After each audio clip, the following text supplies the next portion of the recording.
guys, I'm AHD Designs and welcome back to my YouTube channel. Today we're doing something a tiny bit different, and that is that I'm just focusing on one technique within my Sakizo candy tea cosplay, and that technique is Dorset Buttons.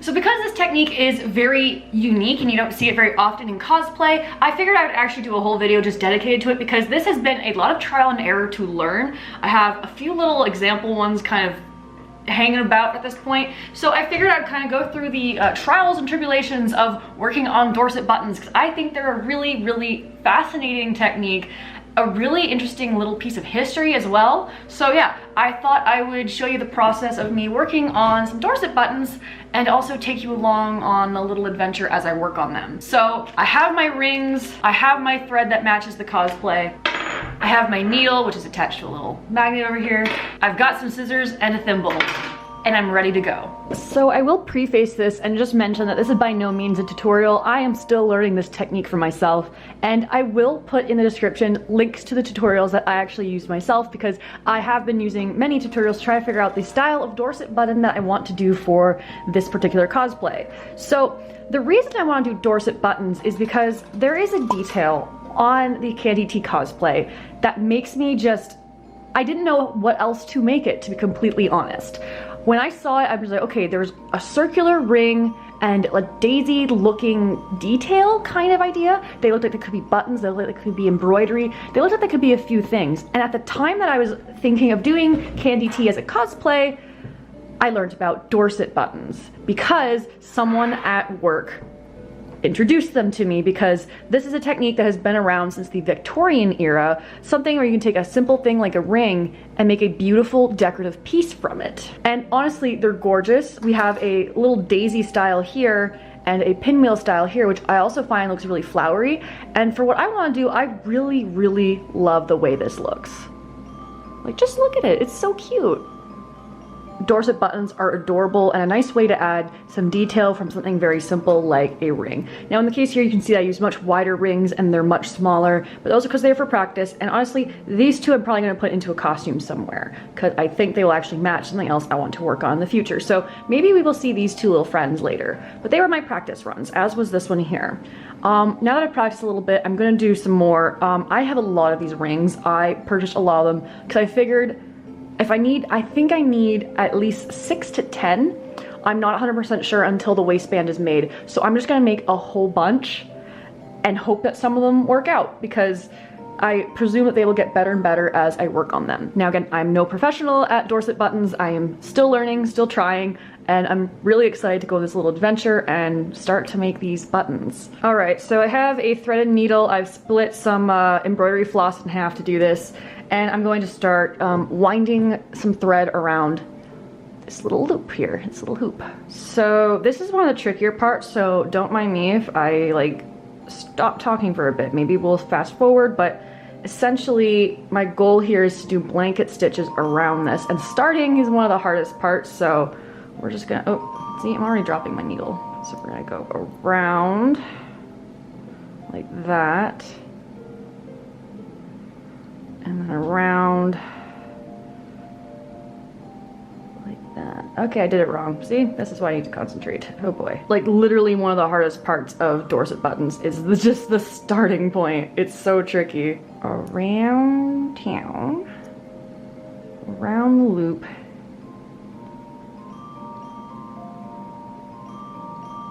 and there we have our first little knot. And I'm gonna pull this thread behind it as I loop the next one, because that will hide that tail essentially. So loop through,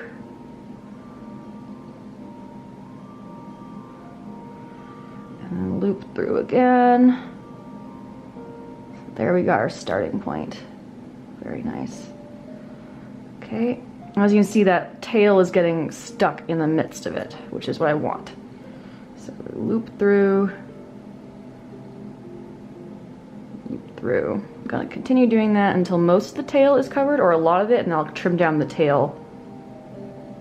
But this is how you start these buttons, because you want this whole edge to be thread covered, like this little guy is. well, we're gonna do more of this style, but kind of like that. We're also making a little ridge as I do this little tiny little ridge here. So let's take a look. A tiny little ridge of knots that's starting there. And that's what we want, because that keeps these nice and tight, nice and taut. I can move them around a little bit, but I want them to be nice and tight so they're not going anywhere.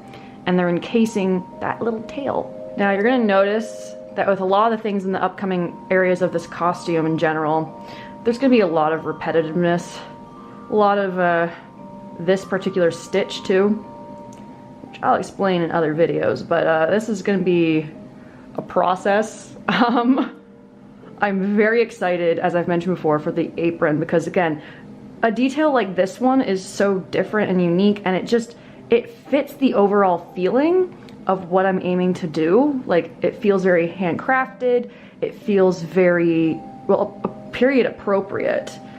I did mention before this technique existed in like the Victorian period, which means it's also possible like it existed in the Edwardian period, which comes after Victorian. So, right now I got enough of that tail covered, so I'm just gonna trim it down a little. There we go. Did I mention I'm gonna be doing 12 of these or so, maybe more, depending on how they go? Yeah, we're doing a lot of them, and they're big. They're a lot bigger than my other ones. I presume each of these will take several hours each.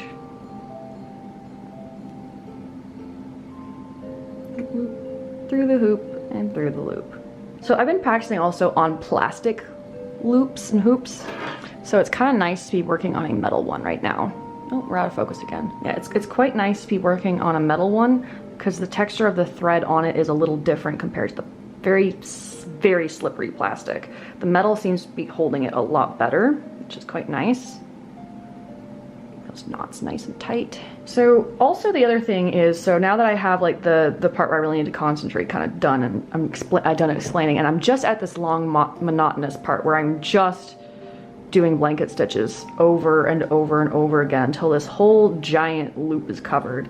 Now I can actually explain what Dorset buttons are, a little bit of their history. So Dorset buttons are named after the place in England, I believe, Dorset, because they were invented there. Or that is apparently what the claim is. So Dorset buttons were kind of designed as like a very buttons were very much a way to kind of show off a little bit, I guess is a good way to put it. That's how I usually explain it. This is a very it's a good way to kind of show off your needlework capabilities, because again, you can make some really fine detailed things. It also just adds fancy detail especially if you can't afford to like get maybe jet buttons, crystal buttons, whatever it may be. Thread working your own buttons is a great way to just fancy something up, which is exactly what I'm doing for this cosplay. And look at that. We're getting places. So yeah, this is a technique that I've learned at my job, which is a village that takes place in 1860s Canada. And again, like, while I was trying to think of the techniques I wanted to put into this cosplay, I was learning about these and I realized that they would do a very good job. So I'm pretty excited to actually like incorporate this into cosplay. And now we're gonna just do a little nice little run through, a speed up, and I'm gonna watch some stuff as I do this because this is gonna take me a very long time.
So now I have a completely covered ring. I have a little knots on the other side. So this is the underside that will never be seen, and you just kind of push all the little knots to the back so that they're not seen on the front. But that is the starting point. There is a covered ring, which still took a lot of time. The next thing to do is to wind the spokes, which is one of the other parts that can get a little tricky. I'm going to get my needle with a brand new thread and start winding the spokes. Okay, so now I gotta lie the spokes. I'm planning on doing 8 spokes for this, so this is where it can get tricky and can be like, this can kind of determine if it's gonna turn out okay. So I have it threaded, but it's okay. I don't really need it to be, because I'm just gonna start to work the spokes. So I just wrap it up so it's it divides it in half like this. And then I'm down here, across, still making sure it's like split in half. Down here, still making sure it's split in half. And down here. Okay, so already off the bat it's not perfect, so I'm gonna redo that. Basically, I want 8 spokes when I'm done. So, oh boy. So I need one around here.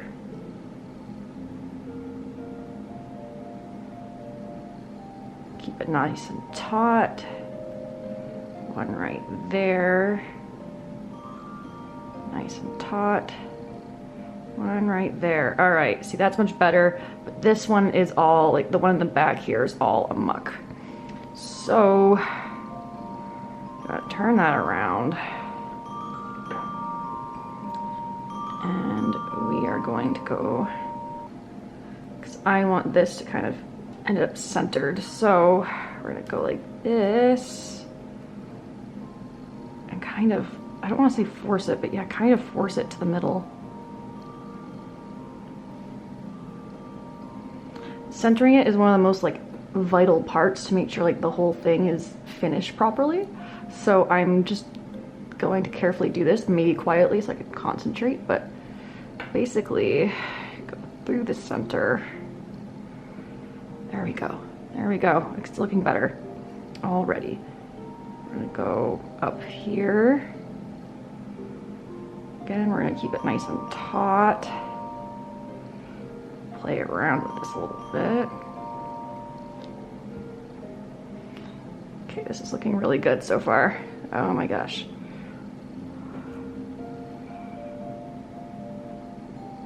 Okay.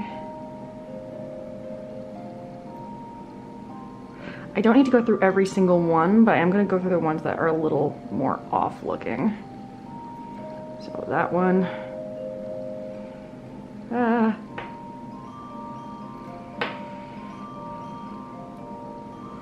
Oh my god, it's actually looking pretty good. Those are spokes. Ah. I'm actually amazed how much that like fixes that back, considering how crazy it looked there.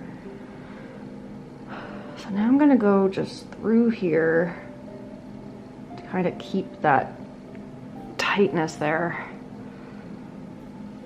So I don't need to keep the tautness with my hand. So now I got a wheel. And now is the other tedious part. So now that I have like a spoked wheel, I now have to start doing these little back stitches essentially. So I go around down. So I'm around the spoke. I come up to the next spoke. I go around that spoke.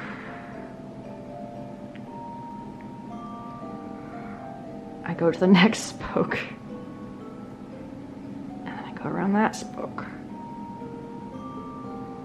What this does is it creates like a stitch around the thread. You kind of see them a little bit here. Creates this little stitch, creates a little bump. And that's what's gonna end up creating like that flowery petally look. Now in this case, I'm not gonna do flower petals because I decided I wanted to do just spokes. So I feel like they kind of have the right look. They're a lot cleaner looking, but you can start to see that it kind of looks, see those little stitches, they're so cute. And guess what, now I have to repeat this till cry. basically, because that's a lot of space, right? I'm gonna have to do that and repeat that until it's all the way on top. Reminder, I need to do like 12 of these little things, most likely. We'll see, but so far this one's going well, which is nice. If you look closely, you can see those itty bitty little stitches. And it's already starting to kind of look like a spooky flower. And the thread goes behind and it starts creating this really nice like backdrop for it, which creates that filled in effect, essentially. So yeah, now I'm just gonna repeat this either until I'm tired of doing this and I want to take a break, or until I fill it out completely.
Okay, so it's now a few days later and I have made 10 Dorset buttons, and honestly, they went a little faster than I expected. After a while, I started getting much faster at doing them, so I'm really happy about that. And they started getting a little cleaner as I went. I still think there's a lot of room for improvement. This is a skill that a lot of people spend years kind of learning, mastering, all that kind of stuff. There are people who that is their fiber craft, just the Dorset buttons, and I can totally understand why.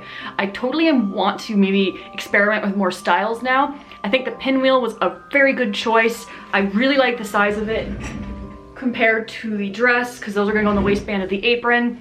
I am just overall very happy with them. I've gotten some really nice comments from people, especially over on Instagram and such, like asking questions about them and showing general interest in them, which is really cool. Again, this is something that I learned about at my job and I was fascinated with, and I think it's really neat that people also found them really cool. It took me at first 2 hours to do the first one, and then by the time I sped it up a little bit, it took me about an hour and a half each. So I made very good time on them. I spent many evenings just kind of working away at them. So I know this was a very unusual video for me, very different from my usual content, I guess, or I guess within the right realm, but a little different. So thank you guys for watching along and making it this far into the video. I very much appreciate it. Let me know if you have any interest in Dorset buttons, and also the day I'm filming this, I'm also working on starting to cut out pieces for the aprons, so you can look forward to that video pretty soon, hopefully, as long as it all goes well. I have quite a bit of content coming out between now and then, so hopefully there'll be a video about the apron coming to you very soon. So thank you guys so much for watching. Be sure to like, subscribe, and all that good stuff, and I'll see you in the next video. See you later.